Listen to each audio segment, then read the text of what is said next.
सभी स्नेही जनों एवं सुधी साधकों को सादर वंदे। जय श्री कृष्ण। श्रीमद् भगवद गीता अध्याय 11 विश्व रूप दर्शन योग और श्लोक है श्लोक संख्या 7 वर्ष 7। आइए इसका पठन वाचन करें और फिर इसका सरल सार और भाव जानने समझने का प्रयास करते हैं।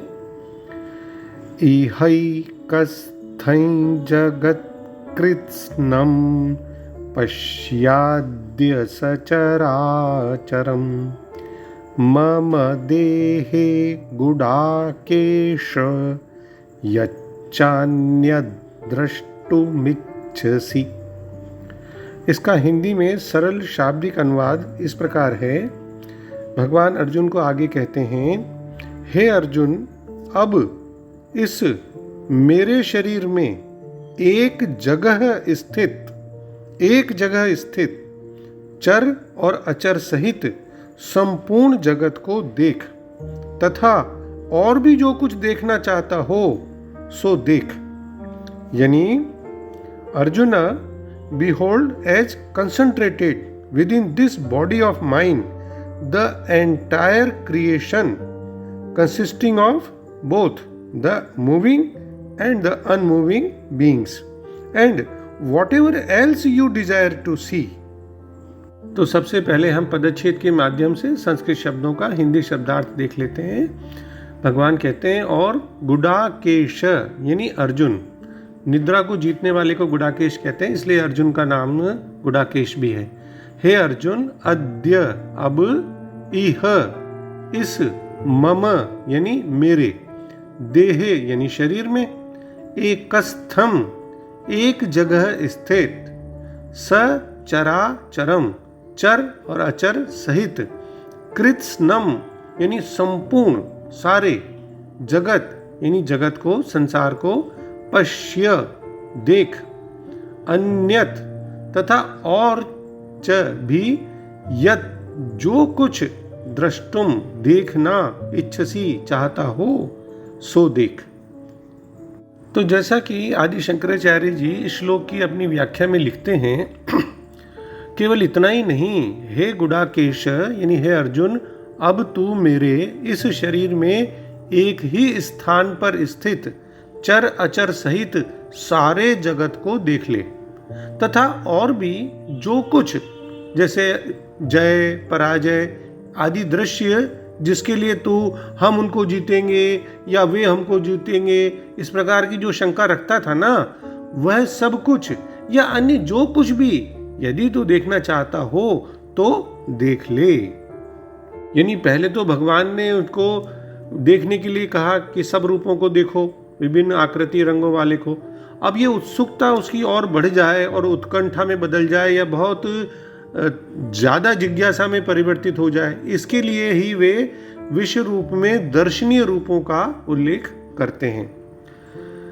देखिए, ध्यानपूर्वक अगर इस श्लोक पर हम विचार करें तो हमें मालूम होगा कि यहाँ व्यास जी ने भक्ति शास्त्र में वर्णित भक्ति की एक तरह से रूपरेखा दी है। जैसा कि स्वामी चिन्मयानंद जी लिखते हैं कि एहैकस्थम का अर्थ है यहाँ और इसी एक स्थान पर। यानी इन शब्दों के द्वारा भगवान श्री कृष्ण संपूर्ण चर अचर यानी जड़ और चेतन जगत को अपने शरीर में दिखाते हैं। और श्री कृष्ण स्वयं ही यह शब्द को स्पष्ट करते हुए कहते हैं, मेरे शरीर में, मम देहे, संपूर्ण चर अचर सहित भौतिक जगत को दिखाकर श्री कृष्ण की मतलब जो उनको एक्सप्रेस करना था, मैनिफेस्ट करना था, वो उनकी देह आकृति में ही स्थित हुआ दिखलाना था। एक बात पर हम और ध्यान दें कि चर अचर सहित और कृत्स्नम यानी संपूर्ण और जगत यानी संसार, तो इसको देखने का अर्थ ही, लिखने का अर्थ ही शब्द का इतना व्यापक है कि उसके उल्लेख से सारे विश्व का निर्देश हो जाता है कि चर अचर सहित सारे संसार को देखो। लेकिन फिर भी अर्जुन का उत्साह और अधिक बढ़ जाए, इसके लिए वे कहते हैं कि भाई और भी जो कुछ तुम देखना चाहते हो उसे भी देख लो। अर्जुन के मन में तो स्वाभाविक ही भविष्य की घटनाओं को जानने की एक उत्सुकता थी, चिंता जैसी थी कि पता नहीं हम जीतेंगे कि वो जीतेंगे हमको। तो उस समस्या के समाधान के लिए बिल्कुल स्पष्ट करने के लिए भगवान ने कह दिया। एक बात पे और ध्यान दें कि विभूति योग के अध्याय में एक परमात्मा को सभी जगह और सब में दिखाया गया था, और यहां सबको एक परमात्मा में ही दिखाया जाने वाला है।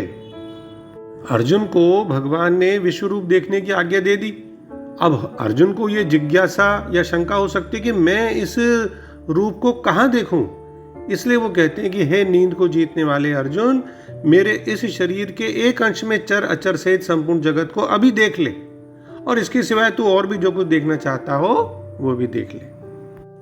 कई बार हम किसी को कोई बात कहते हैं, सुनाते हैं, जैसे यहाँ उपदेश भी भगवान दे रहे हैं, तो हो सकता है कि सुनने वाला कभी सुनते सुनते बोर हो जाए या उसको नींद आ जाए या कोई आलस में घिर जाए।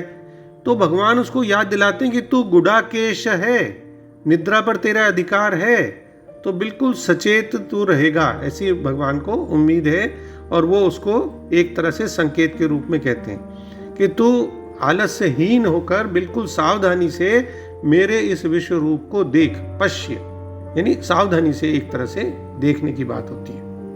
मैं अध्याय के अंत में जब भगवान ने कहा था ना कि मैं संपूर्ण जगत को एक अंश से व्याप्त करके स्थित हूं, तब वो एक तरह से थ्योरेटिकल बात थी। उसने मान लिया कि भगवान आप जो कह रहे हैं वो बिल्कुल सही कह रहे हैं, लेकिन वो उसको प्रैक्टिकली देखना चाहता है। तो इसलिए अर्जुन के मन में विश्व रूप को देखने की इच्छा हुई। और एक अंश में, एक देश में देखने का अर्थ है कि तू जहां दृष्टि डालेगा वहीं तेरे को अनंत ब्रह्मांड दिखेंगे। तो एक अंश में ही देख ले, उसी में जो है सारा संसार दिख जाएगा।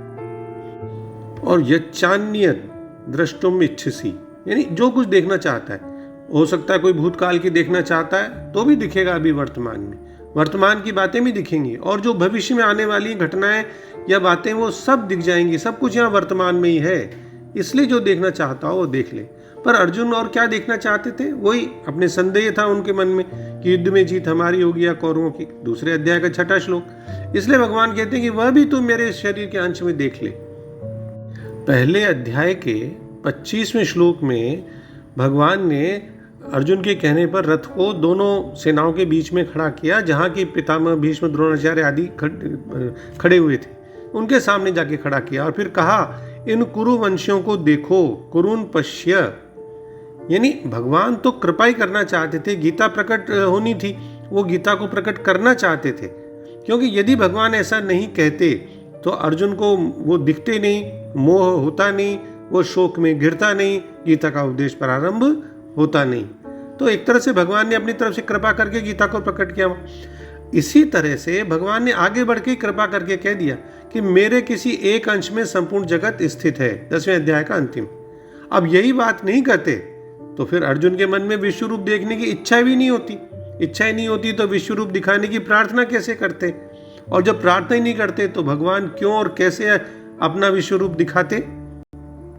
और ये भी ध्यान दें कि भगवान अपने शरीर के एक अंश में, एक स्थान पर, एक जगह स्थित संपूर्ण जगत देखने की आज्ञा देते, यानी भगवान श्री कृष्ण समग्र हैं और उनके एक अंश में ही संपूर्ण संसार समाया हुआ है। जैसे कि रामचरितमानस के बालकांड के 201 में भी कहा गया है, रोम रोम प्रति लागे कोटि कोटि ब्रह्मांड। अब उसी बात को भगवान यहाँ प्रत्यक्ष दिखा रहे हैं। अर्जुन तो युद्ध का परिणाम भी देखना चाहते थे ना, जिन्होंने उसको फिर विराट रूप में देख ही लिया। अभी हम इसी अध्याय के 26वें 27वें श्लोक में देखेंगे। तो दूसरे सरल शब्दों में श्लोक का भाव देखें तो भगवान ने कहा, हे अर्जुन, सभी चर और अचर सहित समस्त ब्रह्मांडों को एक साथ मेरे विश्व रूप में देखो, एक जगह, एक स्थान पर। इसके अतिरिक्त तुम कुछ और भी देखना चाहो तो वह सब मेरे इस विश्व व्यापी रूप में देखो। अर्जुन को विराट स्वरूप देखने का निर्देश मिला, आज्ञा मिली, तो वह आश्चर्य में पड़ गया कि वे इसे कहां से देखे, कहां पर देखे। इसलिए उन्होंने स्पष्ट किया कि वह इन्हें, भगवान कहते हैं कि वह इन्हें उनके ही इस परम विशिष्ट शरीर में देखे, जहां वह सभी ब्रह्मांडों को उनके चर और अचर प्राणियों सहित स्थित देख सकता है और पूर्व में घटित और भविष्य में घटित होने वाली घटनाओं को भी देख सकता है।